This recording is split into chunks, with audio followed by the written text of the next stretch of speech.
Bookings for future stays at short-term rentals like Airbnbs are back up to February levels, but still not normal, but definitely heating up as we head into summer. Our national investigative team looks at this week's rental numbers and talks to people who live in some of the most popular beach towns. Here's Investigate TV's Lee Zurich with our COVID-19 tracker. Gulf Shores, Alabama attracts more than 5 million visitors a year. Small town, big beach, that's our town slogan. But this summer, some locals worry those visitors might bring more than their sunscreen. Such an influx of people all at one time, not knowing where they're coming from, whether they've been, self-quarantining, staying away, if they've been doing what they're supposed to do to help prevent, that's my concern. In February, Garnet Hold opened a woman's boutique. 7 weeks later, she temporarily shut down due to coronavirus. She's now reopened. I'm not providing masks to everyone, but I do have some. I'm wearing one whenever there's someone in the store because I have an autoimmune disorder.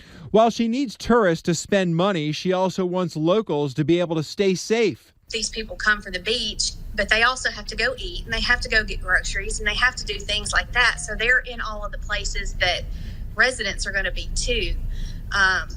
And like I said, I just want people to be safe and do what they're supposed to do and be mindful of other people who are trying to do it. The Gulf Shores area has seen an influx of visitors this Memorial Day week, as have many vacation spots across the country, but still not as much as past years. The website AirDNA reports short-term rental occupancy rates around 40% this week, compared to 56% a year ago. Everyone was hankering for some beach. Ben Marks lives in Isle of Palm, South Carolina. When that beach and the short-term rentals in the area recently reopened, it had the feel of a big holiday weekend. We were the first beach to reopen, and we just got absolutely crushed. It was very similar to July 4th levels of traffic out here. When Mark sees this picture of the beach, it gives him pause. We're seeing more people not wearing masks than are wearing masks. It's another town that depends on tourists to survive, but he just hopes all of those tourists will also be safe.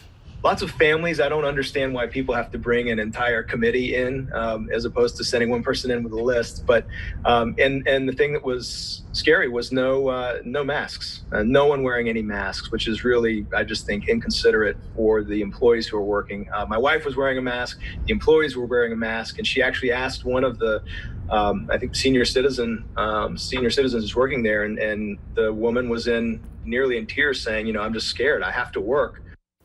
According to the travel comparison site Hopper, 40% of Americans plan to travel this summer.